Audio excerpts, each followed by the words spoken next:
Development of vagina এটা নিয়ে আলোচনা করব শুরুতে, তারপরে কি কি ডেভেলপমেন্টাল প্রবলেম এখানে থাকতে পারে, যেমন টিভিএস ট্রান্সভ্যাজাইনাল সোনোগ্রাফি কিন্তু না, এটা মানে ট্রান্সভার্স ভ্যাজাইনাল সেপ্টাম। এটা নর্মালি যেটা হয় যে 20 উইকস যখন একটা বাচ্চার বয়স থাকে মায়ের পেটে, তখন এটা মানে রিজলভ হয়ে যাওয়ার কথা, ডিসঅ্যাপিয়ার হয়ে যাওয়ার কথা। এটা হচ্ছে ভ্যাজাইনা, এই যদি ভ্যাজাইনা হয়, ভ্যাজাইনার আপার 1/3 এবং লোয়ার 2/3 এর জাংশন যেটা, এটা যদি সেই জাংশনটা হয়, তাহলে এই জাংশনটাতে একটা সেপ্টাম থাকে, একটা ট্রান্সভার্স সেপ্টাম, এরকম ট্রান্সভার্স একটা সেপ্টাম থাকে, এবং এই সেপ্টামটা নর্মালি ডিসঅ্যাপিয়ার করে, রিজলভ করে যায়। বাট যদি এটা থেকে যায় তাহলে কি হবে?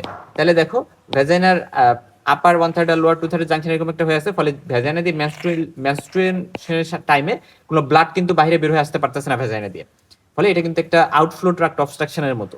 এর ফলে যেটা হবে ক্রিপ্টোম্যানেরিয়া হবে। ক্রিপ্টোম্যানেরিয়া, হোয়াট ইজ ক্রিপ্টোম্যানেরিয়া? ক্রিপ্টোম্যানেরিয়া মানে হচ্ছে মেয়েটা যখন আস্তে আস্তে বড় হচ্ছে, তার 16-17 বছর হয়ে গেছে, এখন এই টাইমে এই মেয়েটা হচ্ছে যখন মেনস্ট্রুয়েশনের টাইম আসতেছে, মেনস্ট্রুয়েশন হচ্ছে ভিতর দিয়ে, কিন্তু মেনস্ট্রুয়েটিং ব্লাডটা বাইরে বের হয়ে আসতেছে না।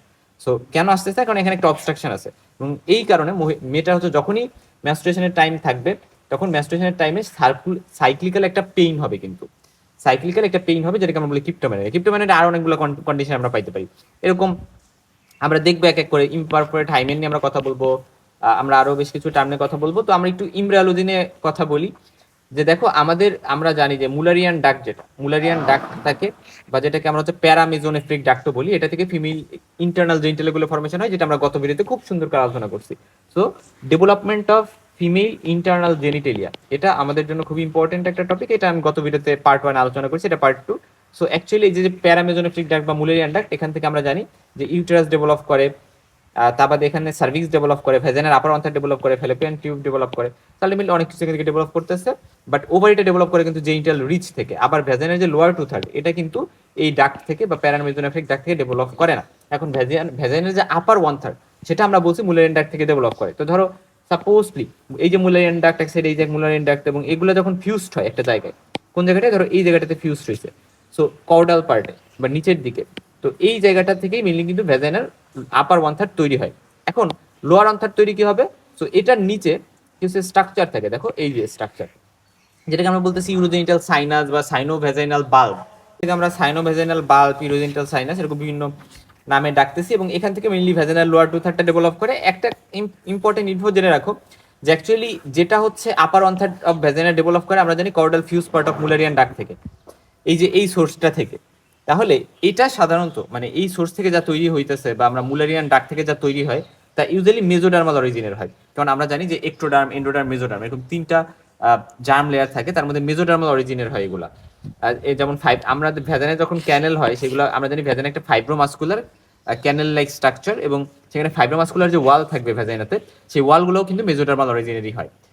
তার বাদে সাইনোভ্যাজাইনাল বাল্ব বা ইউরোজেনিটাল সাইনাস থেকে হচ্ছে মেনলি সাইনোভ্যাজাইনাল বাল্বটা বেশি বলা মানে বললে ভালো হয়। তারপরে ইউরোজেনিটাল সাইনাস আমরা বলতে পারি, সেখান থেকে ভ্যাজাইনাল লোয়ার 2/3 ডেভেলপ করে, এবং এটা মেনলি অ্যান্ডোডার্মাল অরিজিনের কিন্তু হয়, এবং স্পেশালি ভ্যাজাইনাল এপিথেলিয়াম যেটা, সেটাও কিন্তু অ্যান্ডোডার্মাল অরিজিনের। তো দেখো নর্মালি যেটা হয় যে একটা মায়ের পেটে একটা বাচ্চা আছে, এবং সে 9 উইকস বয়সে হচ্ছে এরকম একটা স্ট্রাকচার অবস্থা থাকে। পরবর্তীতে দেখা যায় 3rd মান্থ পরে ভ্যাজাইনাটা এইভাবে কিন্তু ডেভেলপমেন্ট করতে থাকে, এবং নিউ বর্নের ক্ষেত্রে এরকম সুন্দর ডেভেলপড একটা ভ্যাজাইনা কিন্তু থাকবে, এবং সেখানে হাইমেনও কিন্তু ডেভেলপ করে। কি বললাম? হাইমেনও দেখো এখানে ডেভেলপ করছে। হাইমেন জিনিসটিকে একটা মেমব্রেন, বাট হাইমেনটা একটা মেমব্রেন। এবং আরেকটা কথা এখানে বলে যাই, যে ভ্যাজাইনার আপার 1/3, ফর এক্সাম্পল এটা আপার 1/3, আর নিচের এদিকে হচ্ছে লোয়ার 2/3। তো আপার 1/3 আর লোয়ার 2/3 এর জাংশন একটা ট্রান্সভার্স সেপ্টাম তৈরি হয়, যেটাকে আমরা ট্রান্সভার্স ভ্যাজাইনাল সেপ্টাম বলি। এটা 20 উইকস টাইমে হচ্ছে রিজলভ করে যাওয়ার কথা। বাট এটা যদি থেকে যায়, পারসিস্টেন্ট থেকে যায়, তাহলে সেটাকে বলি কিন্তু আমরা যে ট্রান্সভার্স ভ্যাজাইনাল সেপ্টাম। তো এবং এটা একটা আউটফ্লো একটা obstruction. At the same time এই যে হাইমেনটা থাকে, হাইমেন সবারই থাকে, সব মেয়েদেরই থাকবে শুরুতে, এবং এখানে হাইমেনের মাঝে কিন্তু একটা ছোট ছিদ্র থাকে, যাতে সেখান দিয়ে ব্লাডটা বের হয়ে আসতে পারে মেনস্ট্রুয়েশনের টাইমে। এবং এই হাইমেনটা একটা মেমব্রেন, একটা থিন মেমব্রেন, কিন্তু এই ট্রান্সভার্স ভ্যাজাইনাল সেপ্টামটা কিন্তু অনেক থিক বা অনেক বেশি স্ট্রং একটা মেমব্রেন টাইপের। হ্যাঁ, এটা একটা ইম্পর্টেন্ট কথা। তো হাউএভার এখন এখানে একটা ছোট ছিদ্র থাকে, ওপেনিং থাকে। যদি এই ওপেনিংটা না থাকে, সেটাকে আমরা বলি ইমপারফোরেট হাইমেন। ইমপারফোরেট হাইমেন, ইমপারফোরেটেড না, কিন্তু এখানে আমরা ডি কিন্তু ইউজ করবো না, জাস্ট ইমপারফোরেট হাইমেন, এই কথাটা মনে রাখতে হবে। এখন এখানে আরো বেশি কিছু ইনফো আমরা বলি, যে আপার আর লোয়ার পার্ট যেখানে মিট করে, সেখানে ট্রান্সভার্স ভ্যাজাইনাল সেপ্টাম থাকে, এবং সেপ্টাম 20 উইক্সে মানে চলে যাওয়ার কথা। এবং আস্তে আস্তে ভ্যাজানাল ক্যানেল তৈরি হবে, ভ্যাজানালটা ক্যানালাইজড হবে, একটা গর্তের মানে এখানে একটা পাইপের মতো তৈরি হয়ে যাচ্ছে, ক্যানালাইজেশন হবে ক্যানেলের মতো। এবং দেখা যায় যে হাইমেনটা আস্তে আস্তে হাইমেন কিন্তু তৈরি হবে। Okay fine. এবং হাইমেনটা তৈরি হয় আমরা দেখলাম যে এখান দিয়ে মানে নিচের পার্টটা দিয়ে হাইমেনটা তৈরি হয়েছে।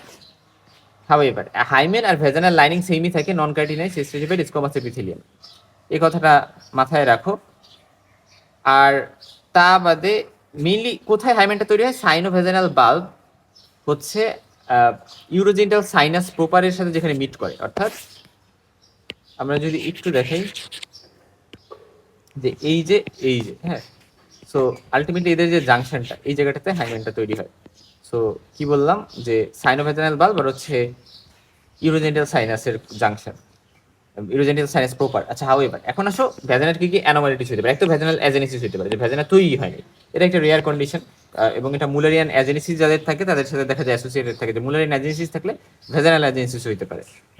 মুলারিয়ান ডাক যদিও ভ্যাজানাল আপার 1/3 সাথে জড়িত, বাট তারপরও দেখা যায় যে মুলারিয়ান অ্যাজেনেসিস যদি হয় তাহলে তাদের ক্ষেত্রে পুরো ভ্যাজানাটাই অ্যাবসেন্ট থাকতে পারে। এক্ষেত্রে হিডেন মেনস্ট্রুয়েশন হবে, ক্রিপ্টোমেনোরিয়া হবে, মানে যেহেতু ভ্যাজানা তৈরি হয়নি ভ্যাজানাল ক্যানেলটা ওপেনিংটা, ফলে ব্লাডটা তো বাইরে বের হয়ে আসতে পারবে না, ফলে ম্যাস্ট্রেশন হবে, ম্যানার্কিত হবে, এবং মেটা হচ্ছে ম্যাস্ট্রেশন, হিডেন ম্যাস্ট্রেশন বলি, বা ভিতরে ম্যাস্ট্রেশন হচ্ছে ফলে ওটা জমা হচ্ছে এবং সাইক্লিক্যাল একটা পেইন হবে। এবং আউটফ্লো ট্র্যাক্ট অবস্ট্রাকশন অবশ্যই, কারণ বের হয়ে আসতে পারবে না কিছু ভেজাইনা দিয়ে, এবং ম্যাস্ট্রেশন হচ্ছে না, ব্লাড বের হয়ে আসতেছে না, কিন্তু সাইক্লিক্যাল অ্যাবডোমিনাল পেইন কিন্তু হবে। এবং আমরা এক্ষেত্রে ভ্যাজানাল ওপেনিং বা ইন্ট্রাটাস যেটা এটা অ্যাবসেন্ট পাবো। আর আরেকটা হচ্ছে লঙ্গিটিউডিনাল ভ্যাজানাল সেপ্টাম, যেটাকে আমরা বলতেছি হচ্ছে মেনলি হেমি ভ্যাজাইনা। অর্থাৎ আমরা একটা কন্ডিশন পড়েছিলাম গত ভিডিওতে, ইন্টারনাল জেনিটাল অর্গানগুলার ডেভেলপমেন্টের ওই জায়গায়, যে ইউটেরাস ডায়াডেলফাইস নামে একটা কন্ডিশন আছে, যেখানে দেখা যায় যে ভ্যাজাইনাটা, এই যদি ভ্যাজাইনা হয় ভ্যাজাইনার মাঝে একটা সেপ্টাম থাকে। এই সেপ্টামটা কি, এই সেপ্টামটা নর্মালি থাকে, এবং এই সেপ্টামটা কি করে ভ্যাজাইনাকে দুইটা ভাগে ভাগ করে দিতে পারে, ঠিক আছে। এবং এটাও কিন্তু ভেজানার একটা অ্যাবনর্মালিটি আমরা বলতে পারি।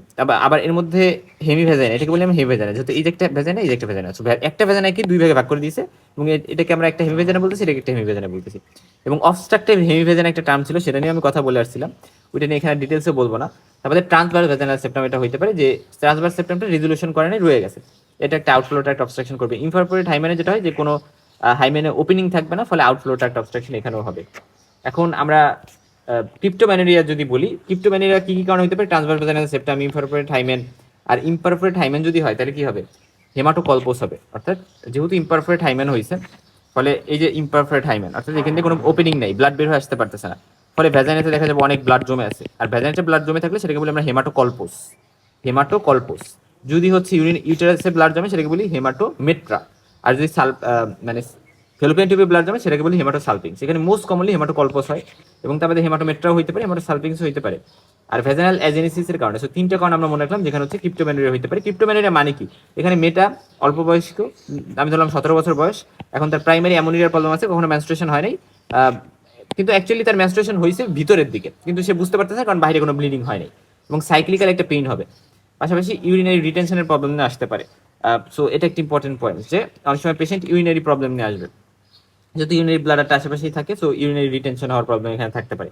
এবং আরেকটা খুব ইম্পর্টেন্ট, এখানে যেহেতু ধরো ইমপারফেক্ট হাইমেন ফর এক্সাম্পল একটা মেয়ের আছে, সো তার ক্ষেত্রে কি হবে, এখানে যখন ব্লাড জমতেছে, ফলে আবার ধরো ইউটারাসে ব্লাড জমতেছে এবং এখানে দিয়ে ফ্লোপিয়ান টিউব আছে, যেটা হবে যে ব্লাডটা কিন্তু জমে জমে পেছন দিকে রেট্রোগেট ম্যানস্ট্রুয়েশন হতে পারে।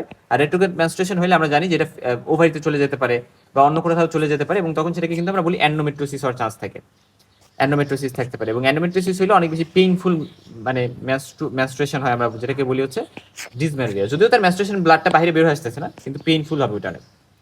তো এটা গেল। সো মেইনলি এই ফিচার্সগুলো, এই যে ব্লাড জমা, এটা আমরা ট্রান্সভার্স ভ্যাজাইনাল সেপ্টামে বেশি দেখতে পাই। হ্যাঁ, সো দেখো এই মেয়েটা কিন্তু নর্মাল থাকবে, যে তার ক্যারোটাইপ 46 থাকবে, একটা ফিমেল, সে তার গোনাড ওভারি আছে, ব্রেস্ট ঠিকঠাক আছে, এক্সেল পিউবিক হেয়ার সবই আছে।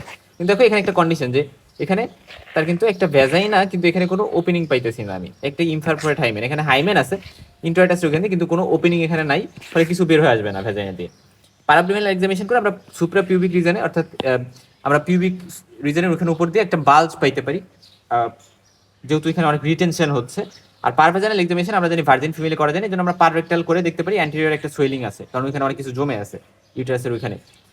এবং লোকাল এক্সামিনেশন যদি আমরা করি তাহলে আমরা দেখতে পারি যে ইন্ট্রাইটাস যেটা ইন্ট্রাইটাসটা যদি অ্যাবসেন্ট থাকে তার মানে ভ্যাজানালাইজেসিস, ভ্যাজানা তৈরি হয়নি, বাট ভ্যাজানা তৈরি হয়েছে, ইন্ট্রাইটাস প্রেজেন্ট, সেটা হইতে পারে ভ্যাজানাল সেপ্টাম, মানে ট্রান্সভার্স ভ্যাজানাল সেপ্টাম অথবা ইমপারফেক্ট হাইমেন।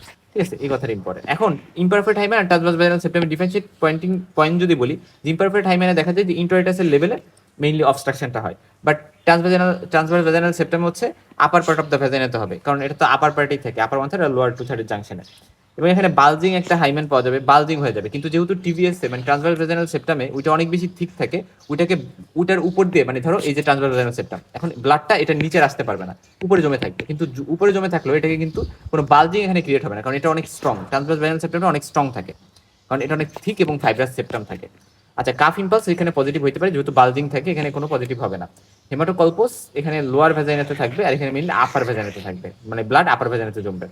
হেমাটোমেট্রা হচ্ছে এখানে তেমন একটা কমন না, বাট ট্রান্সভার্স ভ্যাজাইনাল সেপ্টামে কিন্তু কমন, মানে ইউটেরাসে ব্লাড জমা। ইউরিনারি ট্র্যাক্ট অ্যাবনর্মালিটিস এখানে কিন্তু থাকে, মেইনলি ট্রান্সভার্স ভ্যাজাইনাল সেপ্টামে ইউরিনারি ট্র্যাক্ট অ্যাবনর্মালিটিস থাকতে পারে, এমআরআই এর দরকার হয় না, বাট আমার কিন্তু ট্রান্সভার্স ভ্যাজাইনাল সেপ্টাম যদি হয় তাহলে সেক্ষেত্রে এমআরআই আমরা করা লাগতে পারে।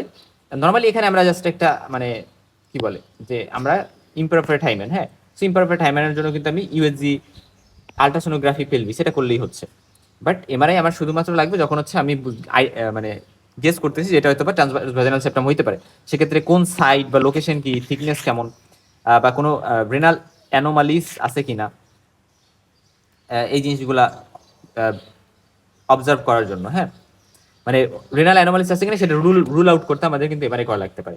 ম্যানেজমেন্ট হচ্ছে আমরা জানি যে হাইমেন একটা ক্রুশিয়েট ইনসিশন দিই, ক্রুশিয়েট একটা ইনসিশন দিয়ে আমরা হচ্ছে সেখানে ইমপারফেক্ট যে হাইমেনটা সেটা তো ওপেনিং করে দিই, আর আর আমরা সেপ্টামটা কি করব, এক্সারসাইজ করব বা রিসেকশন করব, কেটে ফেলবো, এটা হচ্ছে এটার অপারেশন। এখন ইনভেস্টিগেশন দেখো, নর্মালি আমাদের হরমোনাল কোনো টেস্ট তেমন একটা করতে হয় না, বাট যদি আমরা করি দেখবো এফএইচএইচ এলএইচ হিস্টোরি এগুলো সব নর্মাল। আমরা ফার্স্ট ইনভেস্টিগেশন হিসেবে আল্ট্রাসোনোগ্রাফি করবো পেলভিসে, এবং এক্ষেত্রে আমরা দেখবো যে আইদার ইউট্রাসটা প্রেজেন্ট আছে না অ্যাবসেন্ট আছে, এটা তো ফার্স্টে বুঝতে পারবো।